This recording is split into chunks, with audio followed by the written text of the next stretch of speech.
Hello दोस्तों, तो आज के इस वीडियो में हम देखेंगे आईआरसीटीसी यानी रेलवे में किए जाने वाले स्कैम के बारे में। जो हमारे साथ में स्कैम किया जाता है ओवर प्राइसिंग प्रोडक्ट सेल कर कर। सो उसी चीज़ को हम समझने की कोशिश करेंगे। इस वीडियो में हम देखेंगे कि हर चीज़ की प्राइस कितनी होती है। ट्रेन में अगर आप ट्रैवल कर रहे हैं तो प्रोडक्ट की प्राइस कितनी होती है, चाहे वो फूड हो या वाटर हो, हर चीज़ की प्राइस को हम देखेंगे। उसके बाद में अगर आपके साथ में कोई स्कैम कर रहा है, आपके साथ में ओवर प्राइसिंग सेल कर रहा है, तो आप उसकी कंप्लेन कैसे कर सकते हो, वो चीज़ को भी हम देखेंगे। इसकी थाली बेचना अलाउ है ट्रेन के अंदर। वैसे बिल भी जो हम लोग को दिया गया ना, वो भी गलत बिल हम लोग को दिया गया है। हमने वेज स्टैंडर्ड मिल की डिमांड की थी, आपने बोला ट्रेन में नहीं है वेज स्टैंडर्ड मिल, और ऊपर में गलत बिल दे रहे हैं आप लोग। तो आईआरसीटीसी ने एक पेंट्री निकाली थी जिसके अंदर कॉन्ट्रैक्ट दिए गए थे, जिसमें कॉन्ट्रैक्ट के अंदर रेलवे के अंदर ही आपको फूड, पानी वगैरह सब कुछ सेल किया जाएगा। सो ये कॉन्ट्रैक्ट देने के बाद में आईआरसीटीसी ने मेनू भी निकाला था, जिसमें मेनू के साथ में प्राइस भी निकाली गई थी, जिसके हिसाब से उस प्रोडक्ट की, उस डिश की या उस पानी की बोतल की प्राइस कॉन्ट्रैक्टर नहीं बल्कि आईआरसीटीसी ने डिसाइड किया था कि ये प्रोडक्ट इतने में बेचा जाएगा। फॉर एग्जाम्पल, पानी की बोतल जो आती है 1 लीटर की, उसकी प्राइस आईआरसीटीसी ने डिसाइड किया था कि एमआरपी 15 में ही बेची जाएंगी। उससे कम में या उससे ज़्यादा में ये रेल में सेल नहीं किया जाएगा। और उसके बाद में भी कुछ ऐसे अप्रूवल किए गए ही प्रोडक्ट थे जिसको आईआरसीटीसी ने अलाउ किया था कि ट्रेन में बेच सकते हो। ऐसा नहीं है कि कोई भी, जैसे कि हमने देखा होगा मार्केट के अंदर, रेल में नहीं, नॉर्मल मार्केट में हमारे लोकल, जहाँ अलग अलग तरह के पानी के बॉटल्स आते हैं। अब उसमें फंडा कैसा होता है कि पहले हमने स्टार्टिंग में देखा था कि बिस्लेरी आई थी, और बिस्लेरी क्या है, हाई प्राइस में मिलती है, राइट। हाई प्राइस में हमें नहीं बल्कि जो बेचने वाले हैं उनको भी हाई प्राइस में मिलती है। जैसे कि फॉर एग्जांपल बिस्लेरी उनको 10 रुपए में मिल रही है, तो उनको एमआरपी के हिसाब से 15 में ही सेल करना है। सो कोई भी एक लोकल कंपनी आई, उस लोकल कंपनी में बिस्लेरी की जगह पे कुछ और नाम रख के एक पानी की बोतल बनाई, जिसको वो दुकानदार को सिर्फ 7 रुपए में ही सेल कर रहा है। और सेल करने के बाद में दुकानदार को, अगर बिस्लेरी सेल करता है तो उसको सिर्फ 5 रुपए का प्रॉफिट होता है, और अगर वो लोकल पानी बोतल सेल करेगा तो उसको वहां 8 रुपए का प्रॉफिट होगा। So most of the time ये दुकानदार क्या करते हैं कि उसी लोकल पानी की बोतल को सेल करते हैं और उसमें ज्यादा प्रॉफिट कमाते हैं। अब उसमें क्या होता है कि बिस्लेरी का पानी की क्वालिटी अच्छी होती है, लोकल पानी की क्वालिटी अच्छी नहीं होती। सो पैसे के चक्कर में ये दुकानदार कुछ चंद पैसों के चक्कर में लोकल प्रोडक्ट को सेल करते हैं हमारे तक। सो इसी को देखते हुए आईआरसीटीसी ने ऐसा यह रूल बनाया था कि आईआरसीटीसी से अप्रूवल प्रोडक्ट को ही ट्रेन के अंदर सेल किया जाएगा, जिसमें से पहले वाटर बॉटल पे डिस्कशन किया गया था। तो वाटर बॉटल पे रेल नीर नाम से एक आईआरसीटीसी ने लॉन्च किया था। इसी वाटर बॉटल को इंडियन रेलवे के अंदर सेल किया जाएगा, दूसरी कोई भी वाटर बॉटल सेल नहीं की जाएगी। और भी कुछ ऐसे टॉप ब्रांड है जिसको अप्रूवल मिल चुका है, but most of the time आपको रेल नीर ही मिलेंगी।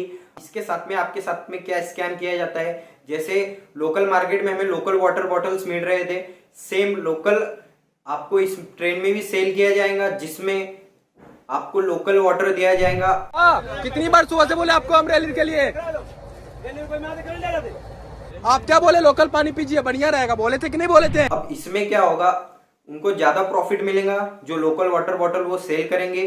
वैसे तो वो इलीगली सेल नहीं कर सकते, बट हम मोस्ट ऑफ द टाइम क्या करते हैं कि वो पानी की बोतल ले भी लेते हैं। तो केस में ऐसा भी हुआ है कि हम जो पानी की बोतल्स पीते हैं उसको बाद में हम जो डस्टबिन में उसको फेंक देते हैं या कहीं भी स्टेशन पे फेंक देते हैं, उसी वाटर बॉटल को फिर से रिफिल करते हैं। बस पानी ठंडा करने के बाद में लोकल पानी जो स्टेशन पे मिलता है और उसको ठंडा करके वो हमें फिर से वही पानी की बोतल सेल करने लगते हैं। सो ये स्कैम भी किया जाता है। सो कभी भी याद रखो कि पानी की बोतल अगर लेनी है तो आप गूगल पे भी सर्च कर सकते हो कि आईआरसीटीसी अप्रूवल कौन सी पानी की बोतल है, और 1 लीटर पानी की बोतल में बस आपको 15 रुपए पे करना है। आपसे वो मोस्ट ऑफ द टाइम 15 की जगह पे 20 रुपए ही सेल करेंगे। मैनेजर्स वगैरह होते हैं या वहां के सेल करने वाले होते हैं, वो पानी की बोतल 15 के बजाय 20 रुपए में सेल करते हैं, एमआरपी से ज्यादा।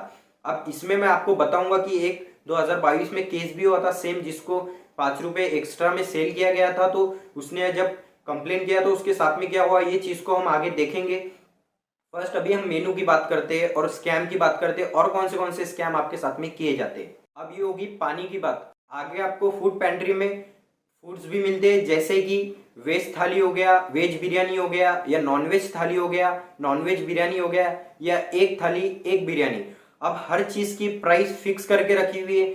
जैसे कि अगर आपको वेज थाली लेनी है तो वेज थाली की IRCTC के हिसाब से, आपको मेनू के हिसाब से, प्राइस के हिसाब से आपको 80 रुपये में वेज थाली मिलेंगी ट्रेन में। और अगर वेज बिरयानी लेनी है तो वो भी आपको 80 में मिलेंगी। और नॉन वेज थाली लेनी है आपको तो वो आपको लगभग 110-120 रुपये में मिलेंगी। बट ये आप आपके साथ में कैसे स्कैम करते हैं, वेज थाली की प्राइस ये आपको बताएंगे 80 की जगह पे 120 रुपये। यहाँ पे खाने का क्या प्राइस है? 120 रुपये ना? 120 रुपये भैया बता गए हमको। 120 रुपये थाली का प्राइस है। क्या स्पेशल, इसमें स्पेशल क्या है वो बताइए मुझे। तो ओवर प्राइसिंग भी तो खाना सेल कर रहा है ना? अरे तो अभी किसी जाके देखिए, एक आध कोई नहीं माना होगा तो ही ले लिया, किसी पैसे तो पैसे नहीं लिया अभी आपने नहीं लिया क्योंकि सारा पैसेंजर राज तक जाएगा, लेकिन आप लोग 120 रुपये काउंट करके लोगे ना। अरे जो और नॉनवेज थाली की प्राइस ये आपको बताएंगे 120 के जगह पे 180 रुपये या 150 रुपये। और मोस्ट ऑफ द टाइम कुछ कुछ ट्रेन में तो 180-190 रुपये बताया गया है नॉनवेज थाली को, और वेज थाली को 140-150 में भी सेल किया जाता है। अब ये आपके साथ में बस ट्रेन में ही नहीं बल्कि लोकल स्टेशन पे जहाँ हम जाते हैं वहां पर जो शॉप्स होते वो भी स्कैम करते। ऐसे नहीं है कि उनको कुछ अलग प्राइस दी गई, सेम प्राइस उनके लिए भी लागू होती है कि वो पानी की बोतल 15 तो 15 में ही सेल करेंगे। बट बहुत सारी जगह पे ऐसा देखा गया है कि मुंबई, बांद्रा वगैरह में, दादर में ओवर प्राइसिंग सेल किया जा रहा था, जहाँ कंप्लेंट की गई और उनके खिलाफ एक्शन भी लिया था IRCTC ने। तो ये बात याद रखो, रेल के अंदर ही नहीं बल्कि हमें शॉप्स में बाहर भी ये चीज़ सेम प्राइस में मिलनी चाहिए, नहीं तो आप बाहर के वेंचर्स की भी, बाहर के शॉप की भी कंप्लेंट कर सकते हो। अब ये सुनने के बाद में आपके मन में एक बात आ रही होंगी या ख्याल आ रहा होगा कि ठीक है ना, अगर 15 की बोतल 20 में मिल रही है, किसी गरीब को मैं 5 रुपये एक्स्ट्रा भी दे दे रहा हूँ, वो जो वहाँ पर सेल कर रहा है, सो उसमें मेरे 5 रुपये में क्या ही जाएगा, या मुझे क्या है एक दिन ही ट्रैवल करना है ट्रेन में, सो मेरा अगर ओवर प्राइसिंग मेरे को फूड भी मिल रहा है 12 घंटे की जर्नी, तो मेरे को इस चीज़ से क्या लेन देन, मेरे को तो बस एक दिन का ट्रैवल करना है। बट ये आप याद रखो कि आप MRP के ऊपर प्राइस में प्रोडक्ट लेते ही रहे तो हमारा इंडिया ऐसे ही चक्कर में पड़ा रहेगा और ऐसे हमारे साथ में स्कैम करते ही जाएंगे। और आप खुद का मत सोचो, कई बार ये भी सोचो कि अगर कोई 400 रुपये रोज कमाने वाला बंदा ट्रैवल कर रहा है अपने गांव को, जो दूसरे गांव में काम कर रहा है, अगर वो ट्रैवल कर रहा है जिसकी ट्रेन जर्नी तकरीबन 48 आवर की है या 24 आवर की है, तो वो फूड को कहाँ से खरीदेगा इतने ओवर प्राइसिंग में। या वो पानी के 5 रुपये भी बचाने के लिए हमने मोस्ट ऑफ द टाइम देखा होगा कि अगर स्टेशन पे 2 मिनट ट्रेन रुकती है तो वो स्टेशन पे भागे जाते हैं कि पानी हम वहाँ से जल्दी लेके आ जाए। उस टाइम पे ट्रेन कई बार निकल भी जाती है। सो वो 5 रुपये की वैल्यू हमारे लिए तो कम है, बट बहुत ऐसे इंडिया के अंदर लोग भी जिनको 5 रुपये की वैल्यू भी बहुत ज़्यादा है। तो ये चीज़ को भी याद रखो, अगर हम पढ़े लिखे सो हम कंप्लेन करके ये चीज़ को रुकवा सकते हैं। अगर ज़्यादा से ज़्यादा हम कंप्लेन करेंगे तो इस चीज़ पे बहुत जल्दी कोई अच्छा सोल्यूशन भी निकल के आ जाएगा। सो अब बात करते हैं, अगर हमारे साथ में ऐसा स्कैम होता है तो हम इस चीज़ को कैसे, इसके लिए लीगली हम कैसे जा सकते हैं या इसकी कंप्लेन कैसे कर सकते हैं। सो इसकी कंप्लेन करने के लिए आप ट्विटर से भी कंप्लेन कर सकते हो। अगर आपने वीडियो फुटेज रिकॉर्ड की है तो आप वीडियो फुटेज रिकॉर्ड करो जहाँ वो आपको ओवर प्राइस बोल रहा है। सो फुटेज रिकॉर्ड करने के बाद आप ट्विटर पे जाके पोस्ट कर सकते हो, जहाँ आपको टैग करना है IRCTC को। टैग करने के बाद में कुछ देर में आपको रिप्लाई आएगा और उसके बाद में आपकी कंप्लेंट रजिस्टर कर दी जाएंगी। अगर आप ट्विटर यूज़ नहीं करते हो तो आपके पास में दूसरा ऑप्शन भी है जहाँ आपको हेल्पलाइन नंबर दिया जाता है। उस हेल्पलाइन नंबर से भी आप कांटेक्ट कर सकते हो। मैं जितने हेल्पलाइन नंबर है डिस्क्रिप्शन में डाल दूंगा, उसको भी आप चेकआउट कर लेना। कॉमन हेल्पलाइन नंबर है 138। अगर 138 पे आप कॉल करेंगे तो आपकी कंप्लेंट रजिस्टर कर दी जाएंगी। और 138 पे बस आप फूड से रिलेटेड ही नहीं, बाकी और चीज़ें से रिलेटेड भी IRCTC पे कंप्लेन कर सकते हो कि अगर आपका वॉशरूम क्लीन नहीं है तो उसके बारे में भी कंप्लेन कर सकते हो, या आपकी सीट पे कोई आके बैठ गया और आपको बैठने नहीं दे रहा तो उस चीज़ की भी आप 138 पे जाके कंप्लेन कर सकते हो। आपकी कंप्लेन रजिस्टर की जाएंगी और कुछ देर के अंदर आपके पास में कोई IRCTC से कोई बंदा आके आपसे पूछताछ करेंगे और हर चीज़ करने के बाद में आपकी कंप्लेन रजिस्टर कर दी जाएंगी और उस पर एक्शन भी लिया जाता है। मेरा खुद का ही एक एक्सपीरियंस है। मैं आगरा से ट्रैवल कर रहा था, उस ट्रेन में मेरे साथ में ओवर प्राइसिंग बेचा जा रहा था। मैंने देखा कि बहुत सारे लोगों को वो ओवर प्राइसिंग ही बेच रहे थे। मतलब कुछ पानी की बॉटल पे ही मैंने कंप्लेन कर दी थी कि मेरे को 15 की बॉटल वो 20 में दे रहा था और मेरे से बॉटल उसने 15 की 20 में बोला। और मैंने जब उसको रूल बताया तब भी वो मेरे साथ में दादागिरी कर रहा था। तो मैंने डायरेक्टली 138 पे कंप्लेन किया था। 138 पे कंप्लेन करने के बाद में इमीडिएटली 10 मिनट के अंदर जो पेंट्री का मैनेजर था वो मेरे पास में आया और मेरे पास में आके मेरे से माफ़ी मांगने लगा और वो ये चीज़ भी मेरे को एक्सप्लेन कर रहा था कि सर ये मैं नहीं कर रहा हूँ, मतलब ये जो मेरे काम पे रखे गए लोग हैं ये मन से ओवर प्राइसिंग बेचते हो, मैं इसमें कुछ नहीं करता। तो ये याद रखो कि ये मैनेजर ही इनको बताता है कि ओवर प्राइसिंग बेचो। मोस्ट ऑफ द टाइम ये बिना मैनेजर के इजाज़त के ये ऐसे ओवर प्राइसिंग तो बेचेंगे नहीं। उस टाइम पे कंप्लेन किया और उनको बताया कि आप अगर ओवर प्राइसिंग सेल करोगे तो मैं ऐसे कंप्लेन वापस नहीं लेने वाला। सो उन्होंने मेरे से वादा किया कि सर मैं इस ट्रेन में अब ओवर प्राइसिंग नहीं लूँगा। और मैंने कई बार फिर देखा, मैंने साइड में जाके पूछा भी कुछ लोगों को कि आपको ओवर प्राइसिंग सेल करे, तो स्टार्टिंग में हाँ बोले थे, बट मैंने कंप्लेन करने के बाद में उन्होंने उस ट्रेन में, मतलब आई डोंट नो कि पूरे ट्रेन में ही, बट मेरे जो डब्बा था उसके अंदर उन्होंने ओवर प्राइसिंग सेल करना बंद कर दिया था। जो प्राइस है उसी प्राइस के हिसाब से वो सेल कर रहे थे।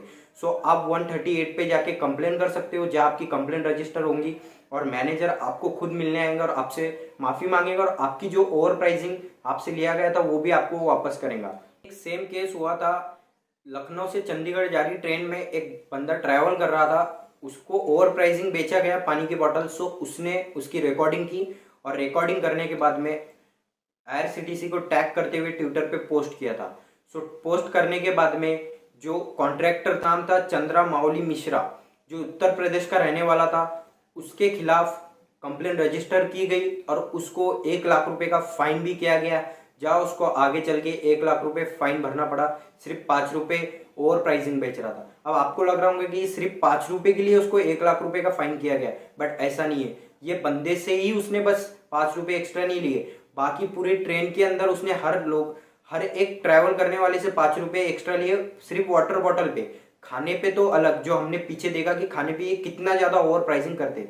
और दूसरी बात, अगर आप कुछ भी चीज़ ट्रेन के अंदर प्रोडक्ट को परचेस कर रहे हो, नॉट ओनली ट्रेन, वैसे लोकल में भी, बट अब हम भी ट्रेन की बात कर रहे हैं, सो ट्रेन के बारे में देखेंगे कि अगर कोई भी चीज़ आप परचेस कर रहे हो, खाना हो, पानी हो, उसका आपको बिल मांगना है।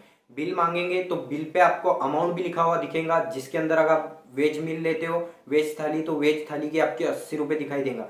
बट आप ये बिल में भी घपला करते हैं, आपको 80 रुपये थाली सेल की जा रही है, 80 रुपये की थाली 120 रुपये सेल की जा रही है, तो ये कुछ और उसमें ऐड कर लेंगे कि आपने 2 पराठा एक्स्ट्रा ले लिया, या मन से कुछ भी बिल बना के आपको 120 रुपये का बिल दे देंगे या 150 रुपये का बिल दे देंगे।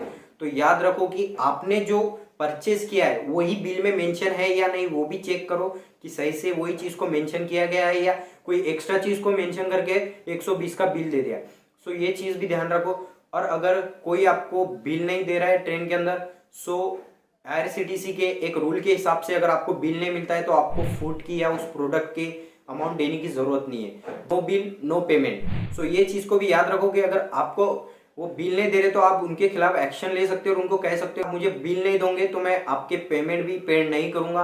और आपको बिल लेना इसलिए भी ज़रूरी है कि कई बार हो सकता है कि वो आपको बासी खाना या खाने में कुछ कॉकरोच वगैरह चला गया, वो फूड अगर आपको सर्व कर देते हैं और उसके वजह से अगर आपकी तबीयत खराब होती है या कुछ भी होता है, सो आप IRCTC से उस चीज़ को क्लेम कर सकते हो। बट कब कर सकते हो? अगर आपके पास में उसका बिल रहा तो। अगर आपके पास में बिल नहीं है सो ये कंफर्म ही नहीं होता है कि आपने IRCTC के अंदर फूड को लिया था या फूड IRCTC के ट्रेन के अंदर आपने खाया था उस पेंट्री के लेकर। अगर वीडियो थोड़ी भी इन्फॉर्मेटिव लगी होंगी तो प्लीज़ चैनल को सब्सक्राइब कर देना और वीडियो को लाइक करना और आपके दोस्तों के साथ में, आपके फैमिली के साथ में भी इस वीडियो को शेयर करना।